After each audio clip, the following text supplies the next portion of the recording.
Hello my lovely students. और last class में हमने सीखा था एलिमिनेशन मेथड। आज हम सीख रहे हैं सब्स्टिट्यूशन मेथड। ये हमारा आखिरी मेथड है। उसके बाद हमारा linear equation in two variable complete हो जाएगा।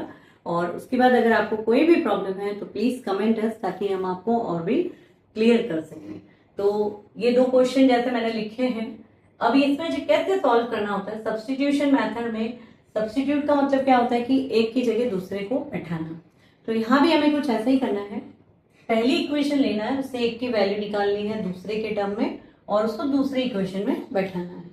तो आप जैसे फर्स्ट इक्वेशन है ये है दूसरी इक्वेशन, तो हम लिखेंगे फ्रॉम इक्वेशन 1, ठीक है। और a plus B equal to 0, ये हमारी इक्वेशन है। तो उसमें हम a या b किसी एक की वैल्यू निकालेंगे। तो किसी की भी निकाल सकते हैं। वैसे देखिए ये जो क्वेश्चन हमने इसलिए लिया क्योंकि यहाँ a के बगल में कोई कोफिशिएंट नहीं, बी के बगल में भी कोई कोफिशिएंट नहीं। कई बार ऐसे क्वेश्चन होते हैं, कई बार ऐसा होता है कि दोनों में किसी ना किसी के बगल में कोफिशिएंट होता है, जैसे इस तरीके के। तो जब कभी किसी में कोई कोफिशिएंट नहीं तो वो क्वेश्चन हमारे लिए बहुत ईजी पड़ता है। जैसे देखिए a plus B equal to 0, दोनों में कोई कोफिशिएंट नहीं, आप किसी की भी वैल्यू निकालिए। नहीं तो अगर एक में कोफिशिएंट और एक में नहीं हो तो जिसमें कोफिशिएंट नहीं है हमें उसकी वैल्यू निकालना ईजी पड़ता है। तो अभी पहले तो हम इसको करते हैं। a इक्वल टू क्या होगा, प्लस बी, वहां जाके क्या हो जाएगा माइनस बी। तो 0 माइनस बी तो माइनस बी ही होता है। तो इसका आंसर हो गया a की वैल्यू माइनस बी। अब इस वैल्यू को हम पुट करेंगे इक्वेशन 2 में, क्योंकि 1 से निकाला तो 1 में पुट नहीं करना है। हम लिखेंगे putting the value of a, putting the value of a in equation 2 में बैठाना है। अब 2 इक्वेशन हमारी क्या थी, a minus B equal to 2। यहाँ a की जगह माइनस बी, ठीक है, equal to 2। Minus 2b, minus one है, जुड़ जाएगा। 2b equal to 2, b equal to 2y minus 2। 2 cut गया, -1 इसका हो गया आंसर। नीचे वाला माइनस ऊपर आ जाता है। तो देखिए इस तरीके से हमारी क्या निकल गई, b की वैल्यू। अब जब b निकल गया तो इसको a के लिए पुट कर दीजिए। putting the value of b, putting the value of b in the value of a, जो a की वैल्यू निकाली थी उसमें।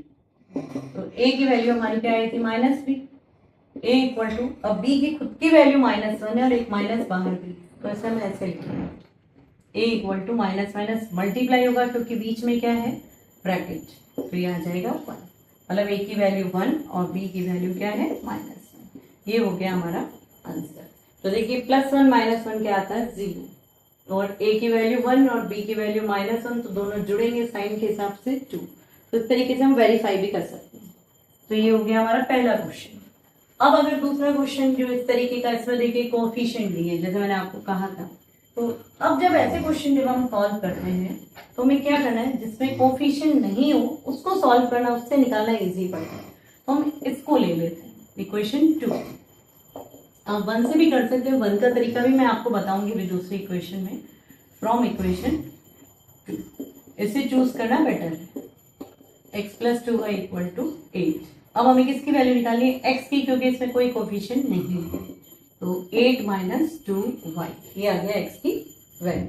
अब क्या करना है, putting the value of x, putting the value of x in equation 1, क्योंकि ये 2 से सॉल्व किया तो बैठाएंगे किसमें 1 में। तो 2x minus 3y equal to 2, ये हमारा क्वेश्चन था। x की जगह आपको ये बैठाना है। तो 2 और x मल्टीप्लाई है, तो यहाँ एक ब्रैकेट दे देंगे। 8 minus 2y minus 3y equal to 2। अब देखिए कैसे सॉल्व होगा, ये 2 का मल्टीप्लाई इन दोनों से होगा, तो 8 2 जा 16। फिर 2 का मल्टीप्लाई इससे होगा -4y minus 3y equal to 2। अब देखिए 16 वैसे ही रहेगा, -4y माइनस 3y हो गया -7y, दोनों माइनस है जुड़ गए 2। अब 7y को हम ले जाते हैं उधर, 2 को ले आते हैं इधर, क्योंकि ये क्या है नेगेटिव, इसको पॉजिटिव बना देते हैं। ये हो गया पॉजिटिव, ये गया 14 और यहाँ 7y। y इक्वल टू 14 के नीचे 7 आएगा क्योंकि ये मल्टीप्लाई है, इसलिए क्या है, देखिए y की वैल्यू पे आ गई 2। अब इसको हम पुट करेंगे x की वैल्यू में, तो हमारी x की वैल्यू भी आ जाएगी। तो हम पुट कर लेते हैं, putting the value of y in the value of x इधर ही लिख देती हूँ मैं, putting the value of y in the value of x,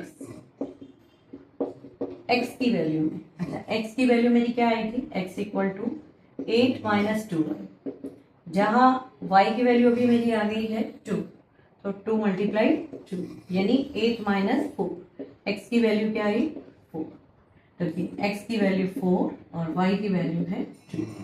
इसको हम यहाँ चेक कर सकते हैं, x की जगह मैं अगर 4 लिखूं तो यहाँ आता है 8 और y की जगह 2 लिखूं तो यहाँ आता है 6 माइनस करके 2, दैट मीन्स हमारा करेक्ट है। तो इस तरीके से आप चेक भी कर सकते हैं, तो बहुत ही आसान है। और अगर कुछ क्वेश्चन ऐसे हैं कि जिसमें हमें कोई भी ऐसा ही नहीं जो खाली हो, कोफिशिएंट हो ही नहीं, ऐसा नहीं हो, ऐसा कोई क्वेश्चन हो, तो कैसे करना है। जैसे क्वेश्चन हम और ले लेते हैं, 8x plus 5y equal to 9 और 3x plus 2y equal to 4, ये क्वेश्चन हमने ले लिया। अब जैसे मैंने आपको कहा था कि इसमें जब सबके कोफिशिएंट है तो थोड़ा सा टफ लगेगा आपको, लेकिन ध्यान से करेंगे तो गलती नहीं होगी। जैसे ये आपका इक्वेशन 1 और ये आपका इक्वेशन 2, तो फ्रॉम इक्वेशन 2 करते हैं क्योंकि छोटा है, इजी रहेगा। 3x plus 2y equal to 4, मैं इससे x की वैल्यू निकाल लेती हूँ, तो 2y को मैं उस तरफ शिफ्ट कर दूँ, 4 माइनस 2y, लेकिन ये x की वैल्यू नहीं है, ये 3x की वैल्यू, हमें x निकालना है, तो ये 3 जो है ये इसके नीचे आ जाएगा, ये देखिए। इसलिए मैंने आपको कहा था कि आपको थोड़ा सा टफ लगेगा क्योंकि ये फ्रैक्शन में बन गया, और बच्चों को फ्रैक्शन थोड़ा सा टफ लगता है, लेकिन कोई बात नहीं, आप केयरफुली कीजिएगा तो आपको आ जाएगा। ये हमारी आ गई x की वैल्यू। अब लिखेंगे हम putting the value of x, putting तरीका वही है, आपने कहाँ से निकाला है, इक्वेशन 2 से x की वैल्यू, तो इसको इक्वेशन 1 में बैठाना है। Putting the value of x in the value of in equation 1 में बैठाएंगे। तो देखिए 1 इक्वेशन ये थी,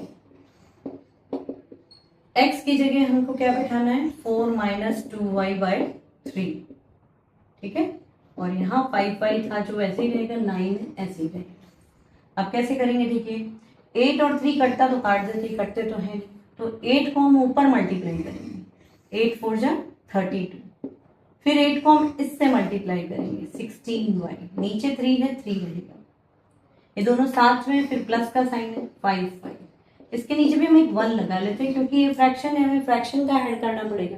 अब एलसीएम क्या आएगा हमारा, इसका एलसीएम आ गया 3, तो देखिए 32 माइनस 16y तो ऐसे ही रहेगा, लेकिन यहाँ बनता तो इसका 3 से डायरेक्ट मल्टीप्लाई हो जाता है ऊपर, तो 15y इक्वल टू 9, ये हमारा आया। अब क्या करना है, इसको एक बार मैं रब कर देती हूँ, x की वैल्यू हमें चाहिए इसलिए मैं इसको रखती हूँ। अब देखिए 32, 16y और 15y, एक प्लस एक माइनस, दोनों माइनस होंगे, तो 32 minus y by 3 equal to 9, ये हमें मिला, ठीक है।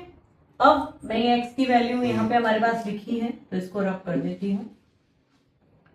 32 minus y by 3 equal to 9, ये 3 यहाँ क्रॉस मल्टीप्लाई हो जाएगा, 9 3 जा 27, तो अब क्या होगा, y की वैल्यू निकालिए, y है नेगेटिव, तो इसको ले जाइए वहां, 27 को ले आइए यहाँ, तो क्या हो गया ये y इक्वल टू 32 में से 27 गया तो क्या है 5, y इक्वल टू 5, तो देखिए y की वैल्यू आ गई। अब इस वैल्यू को हमें किस में करना पड़ता है, x की वैल्यू में पुट करना पड़ता है, तो हम लिखेंगे putting the value of y in the value of x, putting the value of y in the value of x की वैल्यू में। अच्छा, x की वैल्यू हमारी ये है 4 minus 2y by 3, x equal to 4 minus 2y by 3, ये हमारी x की वैल्यू थी, ठीक है। तो अब हम इसमें y की वैल्यू 5 पुट करने वाले हैं, तो क्या आ जाएगा 4 minus 2 multiply 5 by 3, that is x equal to 4 minus 10 by 3, यहाँ गया माइनस 6 है, बड़ा कौन है माइनस, इसलिए माइनस बचेगा, 10 में से 4 गया 6 और ये इससे डिवाइड हुआ तो क्या आया -2, यानी x की वैल्यू -2 और y की वैल्यू हमारी आई थी 5। हमेशा आंसर में इस तरीके से जरूर अलग से लिखें ताकि टीचर को आपका आंसर ध्यान से दिखे और आपका अच्छे से चेक हो सके।